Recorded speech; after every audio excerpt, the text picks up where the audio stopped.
नमस्कार साथियों, आपका फिर से बहुत बहुत स्वागत है अपने YouTube चैनल सिलेक्शन फार्मूला में।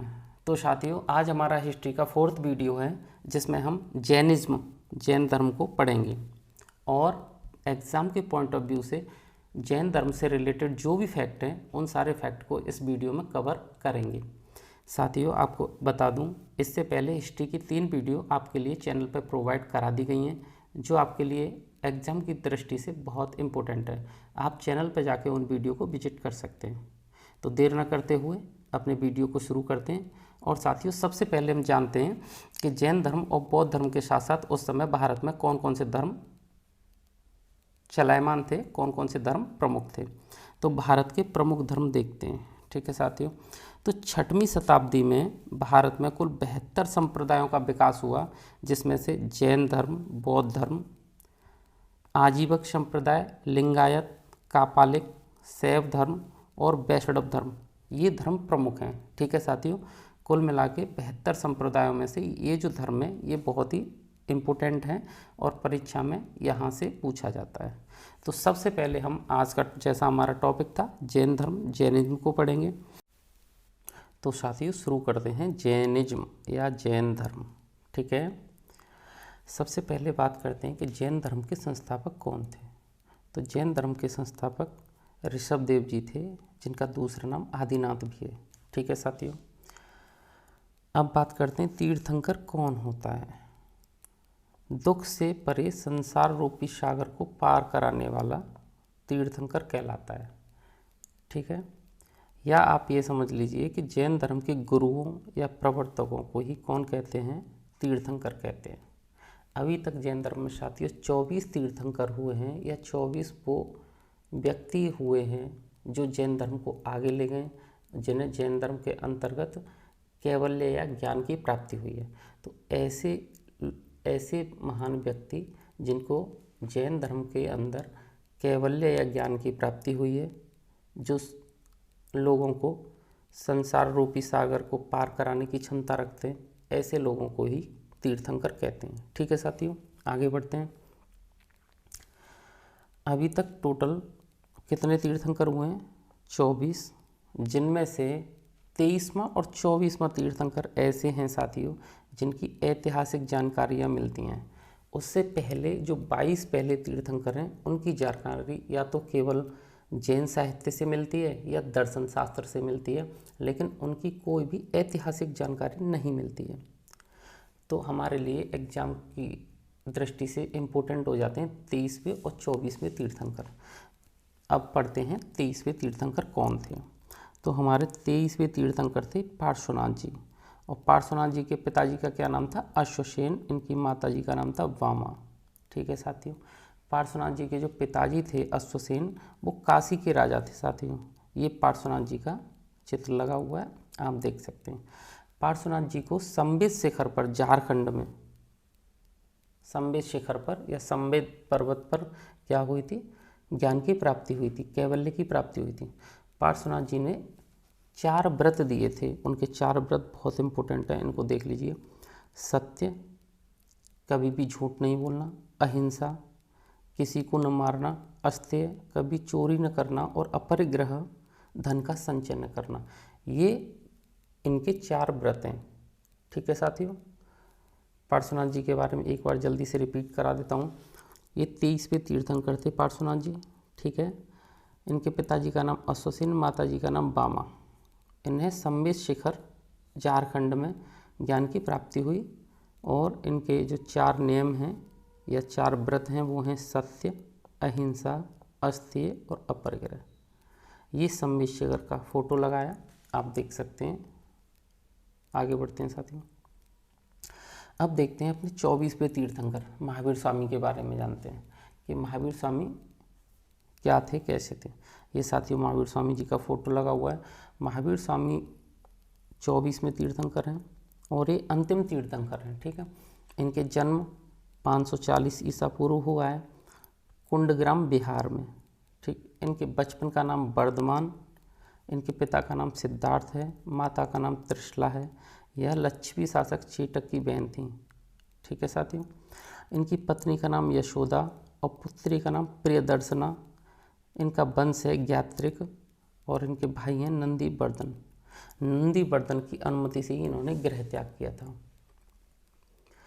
जो महावीर स्वामी हैं साथियों, एक बार रिपीट करता हूँ जल्दी से। महावीर स्वामी जी का जन्म 540 ईसा पूर्व कुंडग्राम बिहार में हुआ था। इनके बचपन का नाम वर्धमान था। इनके पिता का नाम सिद्धार्थ और माता का नाम त्रिशला था। इनकी पत्नी का नाम यशोदा और पुत्री का नाम था प्रियदर्शना या अड़ोजा। कभी कभी एग्जाम में अड़ोजा भी आ जाता है। इनका जो कुल था साथियों वो ज्ञात्रिक कुल था। इनके भाई नंदीवर्धन थे। नंदीवर्धन की अनुमति से ही इन्होंने क्या किया था, गृह त्याग किया था।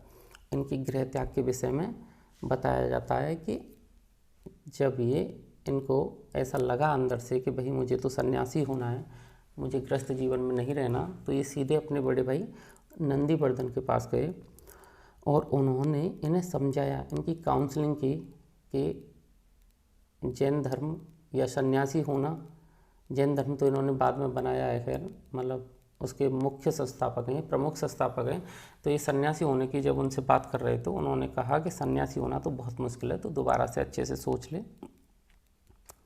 फिर एक कुछ समय बाद फिर मिले उनसे दोबारा सोच के, तब भी इन्होंने इच्छा जाहिर की भाई मुझे तो सन्यासी होना है। तब नंदीवर्धन ने इन्हें घाजे बाजे के साथ, एक घर से चुपचाप अकेले नहीं गए थे, इन्हें नगर से बाहर छोड़ा था और बोले थे कि अब तुम सारे सांसारिक मोह बंधनों से मुक्त हो, अब आप आराम से अच्छे से संन्यास धारण कीजिए। ठीक है साथियों, ये नंदीवर्धन के बारे में थोड़ा सा बता दिया। आगे बढ़ते हैं। हम बात करते हैं साथियों कि महावीर स्वामी जी ने 30 वर्ष की अवस्था में गृह त्याग किया था और भद्रबाहु के कल्पसूत्र से ये जानकारी मिलती है कि 30 वर्ष की अवस्था के 13 महीने बाद इन्होंने वस्त्र त्याग दिए थे। गृह त्याग के 13 महीने बाद इन्होंने क्या कर दिया था, वस्त्र त्याग दिए थे। और गृह त्याग के 12 वर्ष बाद यानी कि 42 वर्ष की अवस्था में महावीर स्वामी को जुम्बिका ग्राम में ऋजुपालिका नदी के तट पर साल वृक्ष के नीचे इनको क्या हुआ था, ज्ञान की प्राप्ति हुई थी। ठीक है साथियों, ज्ञान की प्राप्ति को जैन धर्म में कैवल्य कहा जाता है। ज्ञान प्राप्ति के बाद महावीर स्वामी कौन कहलाए, कैवलीन, जीन या निग्रंथ कहलाए। जीन का अर्थ होता है विजेता, यानी कि अपनी इंद्रियों को जीतने वाला। निग्रंथ का अर्थ होता है बंधन से मुक्त। एक बार जल्दी से रिपीट कर लेते हैं। इन्होंने जो गृह त्याग किया वो 30 वर्ष की अवस्था में किया। गृह त्याग के 13 महीने के बाद वस्त्र त्याग दिए और 42 वर्ष की अवस्था में यानी कि गृह त्याग के 12 वर्ष बाद जुम्बिका ग्राम में ऋजुपालिका नदी के तट पर साल वृक्ष के नीचे इन्हें किसकी प्राप्ति हुई, ज्ञान की प्राप्ति हुई। ठीक है, ज्ञान प्राप्ति को जैन धर्म में कैवल्य कहा जाता है। जब इनको ज्ञान प्राप्त हो गया भगवान महावीर को, तब ये कैवलीन, जीन या निग्रंथ कहलाए। जीन का अर्थ क्या होता है, विजेता, यानी कि इंद्रियों को जीतने वाला, और निग्रंथ का अर्थ होता है बंधन से मुक्त। ठीक है साथियों, आगे बढ़ते हैं। महावीर स्वामी ने जो अपने उपदेश दिए थे साथियों, वो प्राकृतिक भाषा में दिए थे, प्राकृत भाषा में। इन्होंने अपना पहला उपदेश राजगीर में दिया था और अंतिम उपदेश कहाँ दिया था, पावापुरी में। ये आप देख सकते हैं यहाँ पे प्राकृत भाषा दी है, ऐसी थी प्राकृत भाषा। ठीक है, ये भगवान महावीर हैं, आप देख लीजिए अच्छे से। आगे बढ़ते हैं। महावीर स्वामी का जो प्रथम शिष्य, जब इन्हें ज्ञान की प्राप्ति हो गई तो इनके शिष्य बनना आरंभ हुआ, तो इनका जो प्रथम शिष्य था इनका ही दामाद था जमाली। ठीक है साथियों, भगवान महावीर ने सर्वप्रथम 11 ब्राह्मणों को उपदेश दिया। पहला उपदेश उन्होंने 11 ब्राह्मणों को दिया जिन्हें गणधर कहा गया। जब भगवान महावीर का अंतिम समय था, जब इनकी मृत्यु के समय की बात कर रहे हैं, उस समय केवल एक गणधर सुधर्मन नाम का जीवित था, बाकी के गणधर पहले ही मारे जा चुके थे।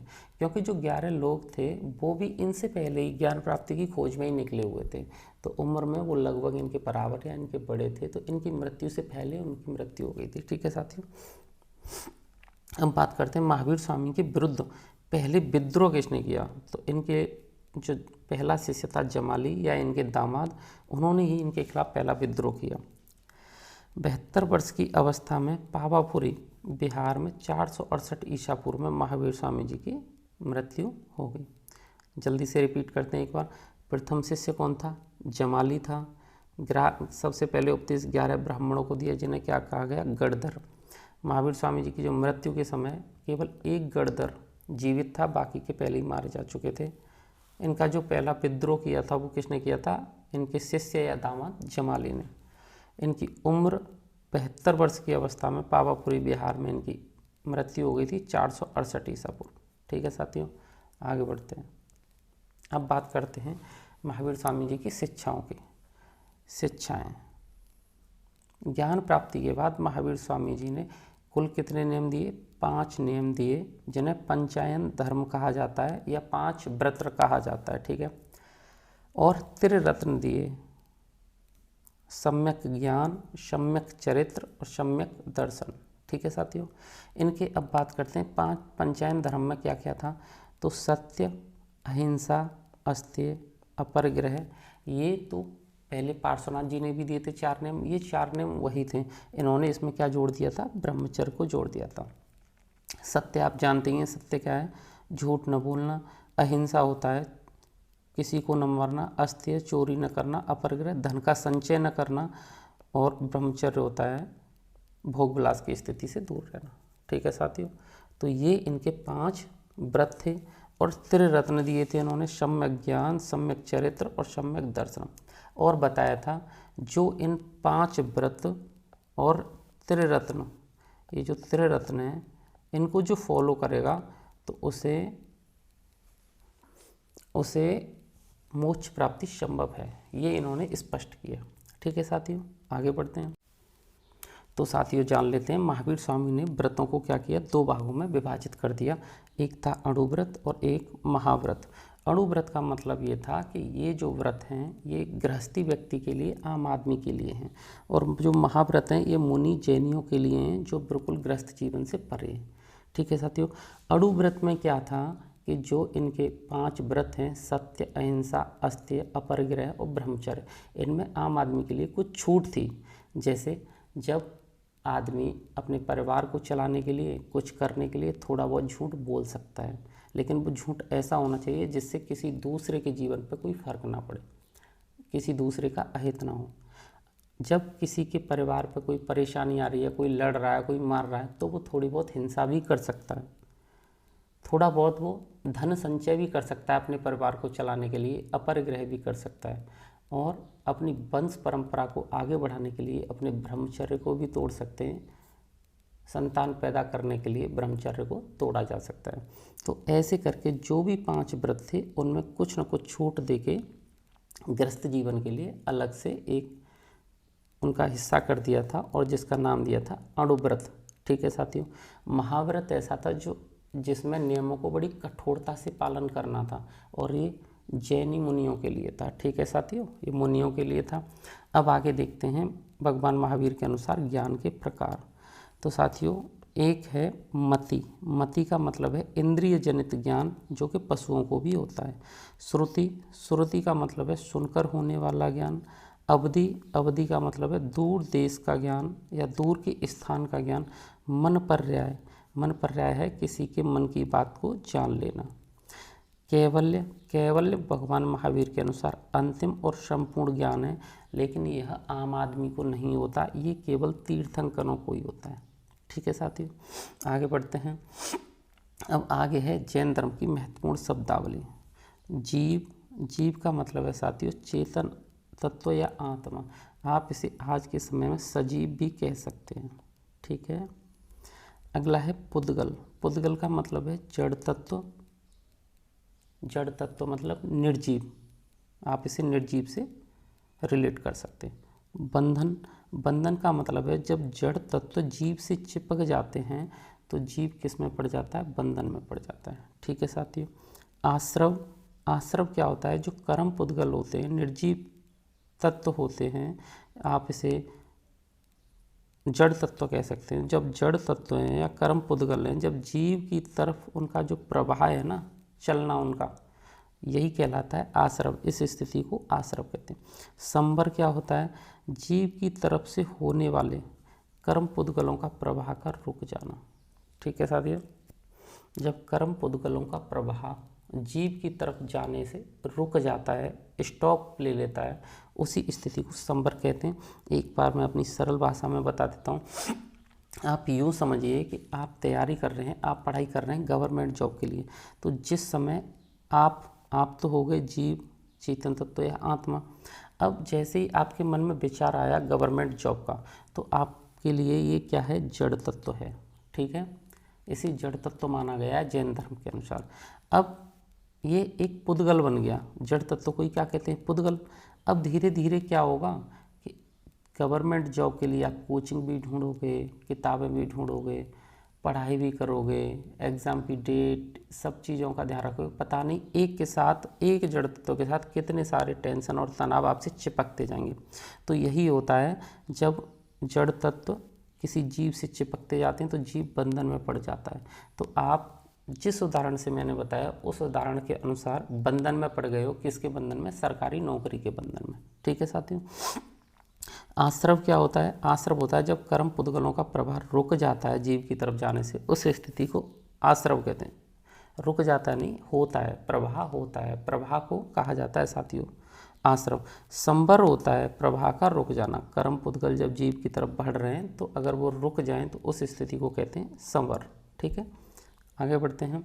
अब साथियों निर्जरा किसे कहते हैं, निर्जरा का मतलब है जीव से बहुत सारे कर्म पुद्गल चिपके हुए हैं, लेकिन अब उन्होंने झड़ना शुरू कर दिया है, पृथक होना शुरू कर दिया है। ठीक है साथियों, तो इस स्थिति को कहा जाता है निर्जरा। मोक्ष या मुक्ति किसे कहते हैं, ये अंतिम कर्म पुद्गल है। जब अंतिम कर्म पुद्गल भी, मोक्ष वाली स्थिति वो होती है जब जीव से अंतिम कर्म पुद्गल भी, जड़ तत्व अंतिम वाला भी अलग हो जाता है, पृथक हो जाता है, झड़ जाता है, उस स्थिति को कहते हैं मोक्ष। ठीक है साथियों, एक बार फिर से नंबर रिपीट कर देता हूँ। निर्जरा, निर्जरा का मतलब है कर्म पुद्गलों का झड़ना जब शुरू हो जाता है, झड़ने लग जाते हैं, उस स्थिति को निर्जरा कहते हैं। मोक्ष का मतलब है जब अंतिम कर्म पुद्गल भी क्या हो जाता है, झड़ जाता है, तब व्यक्ति मोक्ष की स्थिति में होता है। ठीक है साथियों। अब मोक्ष के बाद क्या होता है, मोक्ष के बाद ऐसा माना जाता है जैन धर्म के अनुसार कि व्यक्ति एक सिद्ध शिला पर चला जाता है जहाँ पे उसे अनंत चतुष्टय मिलता है। अब आप बस इसे और समझ लीजिए, अनंत चतुष्टय क्या होता है। तो व्यक्ति इन सारी स्टेजों को पार करने के बाद जब उसे मोक्ष मिल जाता है तो अनंत चतुष्टय की स्थिति में होता है, और ये स्थिति होती है यहाँ पे भी अनंत ज्ञान की प्राप्ति हो जाती है, अनंत दर्शन की प्राप्ति हो जाती है, अनंत बल की प्राप्ति हो जाती है, और अनंत आनंद। ठीक है साथियों, एक बार रिपीट कर दूं अनंत चतुष्टय को। यहाँ अनंत ज्ञान, अनंत दर्शन, अनंत वीर्य या बल, अनंत आनंद की प्राप्ति हो जाती है। इसे ही मोक्ष की स्थिति कहते हैं। ठीक है साथियों, आगे जैन धर्म के प्रमुख 2 अनुयायी देख लेते हैं। तो साथियों एक हुए स्थूलभद्र, जो श्वेतांबर कहलाते थे क्योंकि सफ़ेद वस्त्र इन्होंने धारण कर ली थी, आप चित्र में देख सकते हैं। एक भद्रबाहु जी, ये दिगंबर कहे जाते थे और नग्न अवस्था में रहते थे, आप यहाँ इन्हें देख सकते हैं। ठीक है साथियों, आगे चल के कुछ ऐसी परिस्थितियाँ आई कि जैन धर्म 2 भागों में विभक्त हो गया, एक श्वेतांबर, एक दिगंबर। श्वेतांबर स्थूलभद्र के नेतृत्व में थे और श्वेत वस्त्र धारण करते थे। भद्रबाहु के नेतृत्व में दिगंबर थे जो नग्न अवस्था में रहते थे। ठीक है साथियों, जैसा कि जैन धर्म पहले से चला आ रहा था। आगे बात करते हैं। अब जैन धर्म के प्रचार के लिए जो 2 संगतियाँ हुई इन्हें देख लेते हैं। तो साथियों जो प्रथम संगति हुई है ये 298 ईसा पूर्व हुई है पाटलिपुत्र बिहार में, और इसके नेतृत्वकर्ता आप अध्यक्ष समझ लीजिए। अध्यक्ष कौन थे, स्थूलभद्र थे, और इसके उपाध्यक्ष कौन थे, भद्रबाहु थे। ठीक है साथियों, द्वितीय संगति ये 512 ईस्वी में हुई है, ईसा पूर्व नहीं साथियों, ईस्वी 6ठी शताब्दी में। ठीक है, ये कहाँ हुई है, बल्लभी गुजरात में हुई है, और इसके अध्यक्ष थे देवर्दी क्षमा श्रवण। ठीक है साथियों, ये फैक्ट हैं, यहाँ से सीधा एग्जाम में क्वेश्चन आता है, आप इन्हें अच्छे से याद करिएगा। आगे बढ़ते हैं। मौर्य काल में साथियों मगध में एक बार अकाल पड़ा था 12 वर्ष का। तब क्या हुआ था, उस अकाल से बचने के लिए जो भद्रबाहु थे वो अपने अनुयायियों को लेकर दक्षिण भारत यानी कि कर्नाटक की तरफ चले गए थे। इन्हीं के साथ चंद्रगुप्त मौर्य भी गए थे बाद में, लेकिन जहाँ श्रवण बेलागोला में संलेखना या संथारा विधि से उन्होंने अपने प्राण त्याग दिए थे। अब बात आती है कि ये संलेखना विधि क्या है साथियों, मैं आपको बता दूं, कोई भी व्यक्ति जैन धर्म के अनुसार अपने अंतिम समय में या अपने शरीर को त्यागने के लिए भोजन पानी सब छोड़ देता है, और अपने आत्मा को कष्ट देकर प्राण त्यागता है, ऐसी स्थिति को संलेखना कहते हैं। इस विधि को संलेखना कहते हैं या संथारा कहते हैं। ठीक है साथियों। तो साथियों, अवध में एक बार 12 वर्षीय अकाल पड़ा था। उस अकाल पे भद्रबाहु कहाँ चले गए थे? अपने अनुयायियों के साथ दक्षिण भारत में चले गए थे।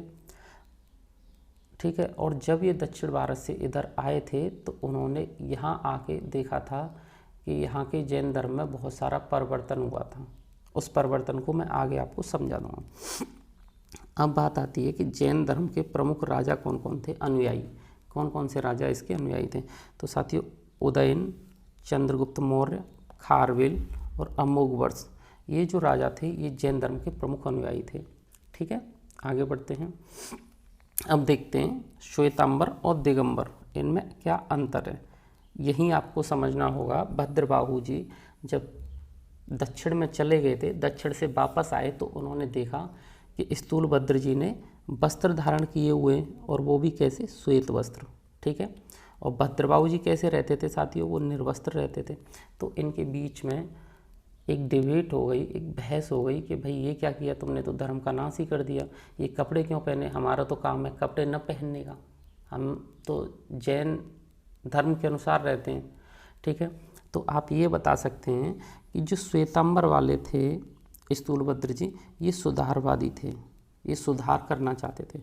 और जो इस भद्रबाहु जी थे ये रूढ़िवादी थे, ये जैसे जैन धर्म पहले से चला आ रहा था उसे बस वैसे ही चलाना चाहते थे। ठीक है। इन्होंने सुधार किया और वस्त्र धारण किया, और ये इन्होंने कोई सुधार नहीं किया, रूढ़िवादी चले और निर्वस्त्र ही रहे। ठीक है। इन्होंने वस्त्र धारण इसलिए किए क्योंकि इन्हें लगा कि संघ में या अपने धर्म में कुछ महिलाओं को भी जोड़ा जाना चाहिए, तो महिलाएं तो नग्न अवस्था में नहीं रह सकती, इसलिए इन्होंने श्वेत वस्त्र धारण शुरू किया। तो इन्होंने कहा कि महिलाओं को मोक्ष मिल सकता है, और उन्होंने अपने साथ जोड़ा भी। लेकिन इनका मानना था भद्रबाहु जी का कि महिलाओं को मोक्ष मिल ही नहीं सकता, तो इन्हें जोड़ने से कोई फ़ायदा नहीं है। जब इनके अंदर ये डिबेट चल रही थी, ये बहस चल रही थी स्थूलभद्र भद्रबाहु में बहुत सारे लोगों के सामने, तब श्वेतांबर वालों ने या स्थूलभद्र जी ने एक उदाहरण दिया। आप ऐसे कह रहे हो महिलाओं को मोक्ष नहीं मिल सकता, जो हमारी 19वीं तीर्थंकर ने मल्लीनाथ, वो तो खुद महिलाएं हैं। लेकिन इनका मानना था कि जो 19वीं तीर्थंकर ने मल्लीनाथ जी, वो कौन है? पुरुष हैं। इसके बाद श्वेतांबर वालों ने, स्थूलभद्र जी ने एक और उदाहरण दिया कि जो अपने हैं महावीर स्वामी, खुद इसके संस्थापक, प्रमुख संस्थापक, वास्तविक संस्थापक कहे जाते हैं इसके जैन धर्म के, तो जो खुद महावीर स्वामी हैं वो खुद विवाहित थे और उनके पास पुत्री भी थी। और ये कहते हैं भद्रबाहु जी, नहीं, जो महावीर स्वामी हैं वो विवाहित नहीं थे, वो अविवाहित थे। तो ऐसे करके इनके बहुत बड़ी डिबेट हुई, और उस डिबेट में कोई भी हल नहीं निकला। तो यहाँ से इन दोनों के रास्ते अलग अलग हो गए और जैन धर्म 2 शाखाओं में विभाजित हो गया, एक श्वेतांबर और एक साथियों दिगंबर। ठीक है, उम्मीद है आपको अच्छे से समझ में आ गया होगा। आगे बढ़ते हैं। आगे है साथियों जैन धर्म के प्रमुख तीर्थंकर और उनके प्रतीक देख लेते हैं। पहले हैं ऋषभदेव जी और इनका प्रतीक है सांड। 23वें हैं पार्श्वनाथ जी, इनका सांप का फन, ये इनका प्रतीक है। 24 में कौन है? महावीर स्वामी जी हैं और इनका प्रतीक है शेर। ठीक है साथियों, यहाँ से सीधा एग्जाम में क्वेश्चन पुट कर दिया जाता है कभी कभी, एक बार रिपीट करा देता हूँ। पहले तीर्थंकर कौन है? ऋषभदेव, इनका प्रतीक चिन्ह सांड। 23 में है साथियों पार्श्वनाथ और इनका है सांप का फन। 24 में तीर्थंकर है महावीर स्वामी और इनका है शेर। ठीक है, आगे बढ़ते हैं। अब साथियों जैन धर्म का योगदान देख लेते हैं कि जैन धर्म ने क्या योगदान दिया। तो साथियों जैनों का जो धर्म था वो सरल था और आडंबर विहीन था। ठीक है, अहिंसा, सत्य, अस्त्य, इन चीज़ों पर बहुत ज़्यादा बल देते थे। जैनों ने धार्मिक आडंबरों, कर्मकांड, अंधविश्वासों और वर्ण व्यवस्था, इनका क्या किया? विरोध किया। ठीक है साथियों, जैनों ने नैतिक मूल्यों पर अधिक बल दिया, जैसे सत्य और अहिंसा पे। स्थापत्य कला में योगदान दिया, इन्होंने बहुत सुंदर सुंदर संघ, मंदिर ये बने, तो स्थापत्य कला में बहुत योगदान है जैन धर्म का। जैनों ने शिक्षा केंद्रों को विकसित किया। साथियों इसके बारे में मैं आपको एक बात बता दूं, जो जैनी थे कहीं जाते आते थे तो वो एक केंद्रों पर रुकते थे और इनके केंद्रों का नाम होता था उपासरा। ठीक है, अब उपासरा में क्या है, जब ये रुकते थे तो वहाँ गांव के बच्चे इधर उधर से लोग जो इकट्ठे हो जाते थे, तो जैनी लोग क्या करते थे, अपना कुछ समय उनके साथ व्यतीत करते थे और उनको शिक्षा देते थे। ऐसे ही करके एक कंडीशन ये आ गई कि जहाँ जहाँ इनके उपासरा थे वहाँ बच्चे नित्य आने लग गए, कंटिन्यू आने लग गए, और आने लग गए तो ये तो वहाँ से चले जाते थे, फिर गांव का कोई एक व्यक्ति वॉलंटियर के तौर पे उनको पढ़ाने लग गया। ठीक है साथियों, और धीरे धीरे धीरे धीरे क्या हुआ, धीरे धीरे उपासरा इनके शिक्षा केंद्रों में तब्दील हो गए।